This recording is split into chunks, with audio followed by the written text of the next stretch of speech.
Hai, balik lagi belajar bersama Bu Rizky. Kali ini Bu Rizky akan menerangkan kita akan membahas tentang persamaan kuadrat. Yang pertama tentunya definisinya dulu ya. Kita harus tahu definisi dari persamaan kuadrat. Di sini definisinya adalah persamaan kuadrat adalah suatu persamaan yang variabelnya mempunyai pangkat tertinggi yaitu 2. Jadi pangkat tertingginya adalah 2 seperti itu ya. Nah, berikutnya setelah kita mengetahui definisinya, kita akan mengetahui bentuk baku dari persamaan kuadrat gitu ya. Bentuk umum gitu ya. Bentuk umum di sini ya. Bentuk umum persamaan kuadrat. Persamaan kuadrat gitu ya. Bentuk umumnya apa sih, Bu? Bentuk umumnya adalah seperti ini, Nak. AX kuadrat plus BX plus C sama dengan 0 gitu ya. Nah, ini adalah bentuk umum dari persamaan kuadrat. Nanti anak-anak bisa catat ya, teman-teman bisa catat bahwa ini rumus bakunya atau bentuk baku dari persamaan kuadrat. Nah, di sini ada syaratnya. Syarat dari bentuk umumnya apa? Di sini syaratnya adalah dengan A-nya tidak boleh sama dengan 0 dan A, B, C itu adalah anggota himpunan bilangan nyata gitu ya.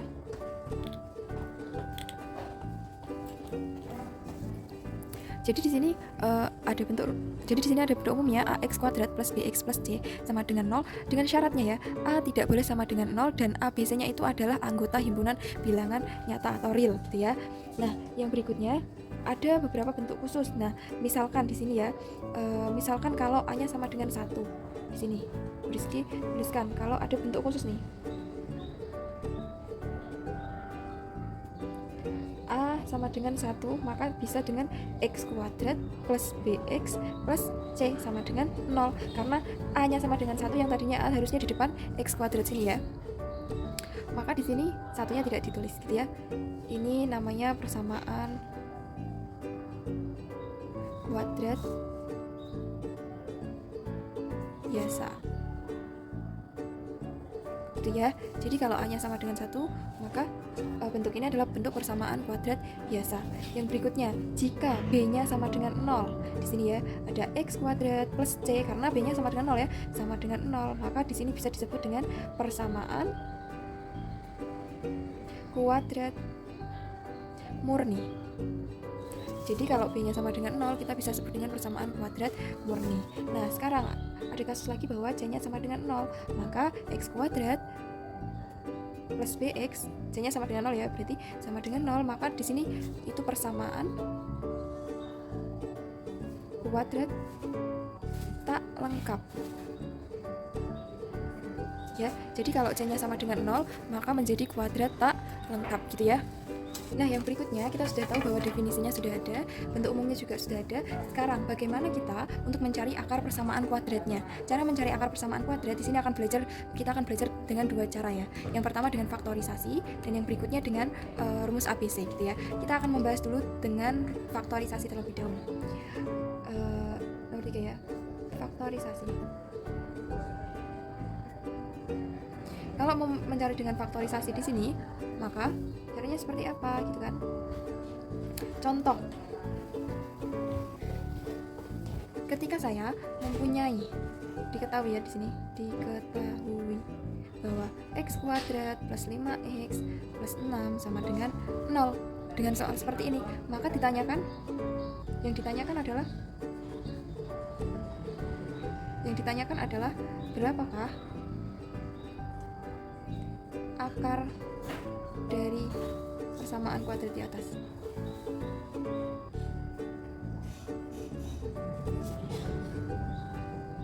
Ini yang ditanyakan ya. Maka bagaimana kita menjawabnya? Tinggal kita tuliskan jawab di sini. Gimana cara memfaktorisasikannya? Langkah pertama, kita akan mencari faktor dari persamaan kuadrat ini terlebih dahulu. Faktor dari A kali C-nya terlebih dahulu. Kita tuliskan di sini ya. Persamaan kuadratnya A, X kuadrat plus 5X plus 6 sama dengan 0. Maka kalau kita mencari faktornya, caranya seperti apa? Maka kita kalikan ini. Kalikan nilai A dengan nilai C. Berarti di sini nilai A-nya berapa? 1. C-nya berapa? Dikali dengan 6. Maka hasilnya berapa? 6. Bagaimana cara mencari faktornya? Cara mencari faktornya adalah dengan kita mengalihkan angka yang mungkin jika dikalikan hasilnya adalah 6. Maka angka berapa? Kalau 1 dengan angka 6 ya. 2 dengan angka 2 dengan berapa? 2 dengan 3. Seperti itu ya.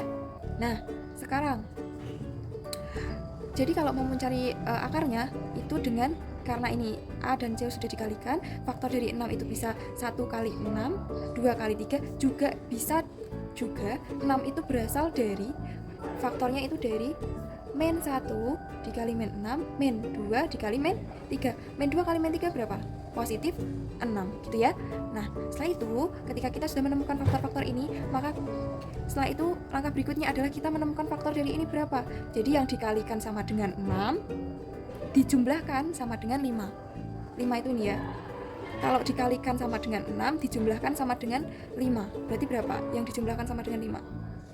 Ini atau ini? Ini ya. Dikalikan 6. 2 kali 3 sama dengan 6. 2 tambah 3 sama dengan 5. Seperti itu ya. Maka faktornya adalah 2 dan 3. Maka di sini kita bisa menuliskan bahwa X min 2 plus apa, positif apa negatif? Positif ya. Positif 2 dengan X positif 3 sama dengan 0. Seperti itu ya. Maka di sini kita jabarkan bahwa X plus 2 sama dengan 0. Kita sama dengan 0 untuk yang pertama. Yang kedua atau X plus 3 sama dengan 0. Kita buka kurungnya gitu ya. Nah, setelah itu X 2-nya kita pindah ruas ya. Berarti berapa? Positif 2 pindah ruas menjadi negatif 2. Maka X1 adalah negatif 2. Dan yang ini X2 sama dengan plus 3 positif 3 pindah ruas menjadi negatif 3. Jadi kita harus tuliskan jadi ya di sini di bawah kalau sudah kita ketemu. Jadi akar persamaan di atas adalah X1 sama dengan min 2 atau pakainya ya X2 sama dengan min 3. Itu kesimpulannya. Oke, sampai sini itu untuk faktorisasi. Oke, yang berikutnya kita akan membahas tentang yang kedua ya. Metode yang kedua yang akan kita bahas adalah di sini metode rumus ABC. Sering dikenalnya seperti itu ya, rumus ABC. Kita akan menggunakan rumus ABC. Rumus ABC itu apa sih, Bu? Dari persamaan kuadratnya.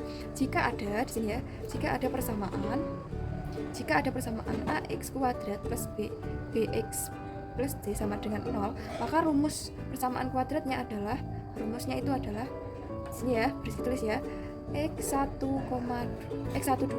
itu adalah min B plus minus ya teman-teman, hati-hati di sini, akar B kuadrat min 4AC per 2A.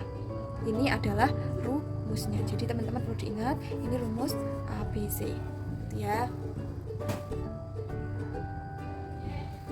Nah, sekarang contoh ya. Kita masuk langsung ke contoh. Diketahui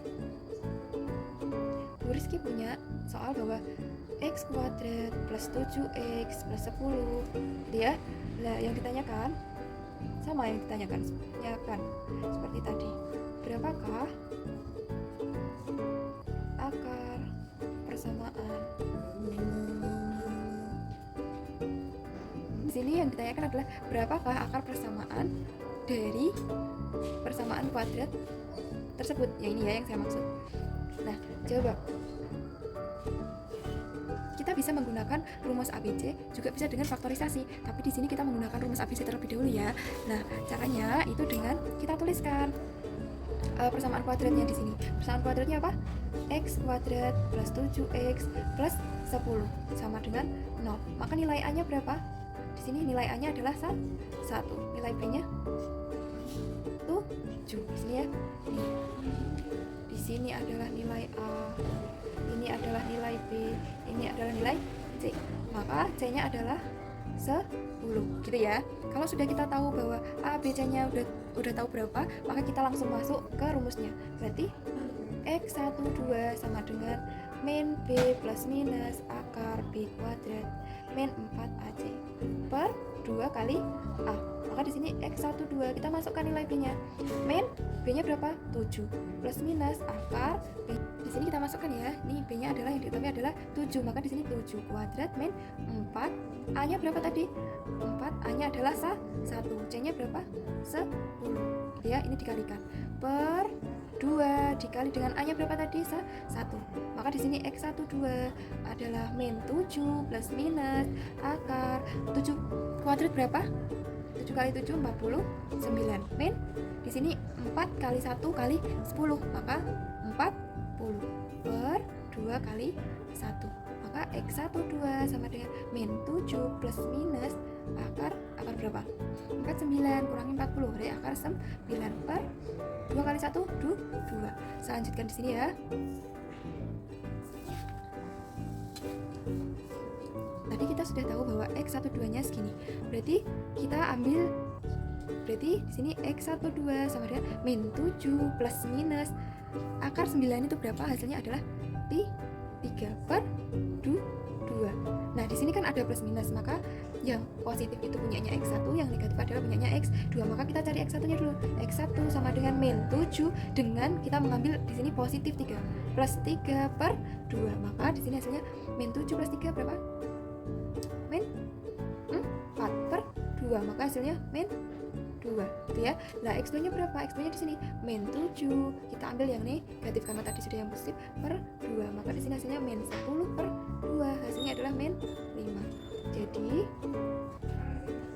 akar persamaan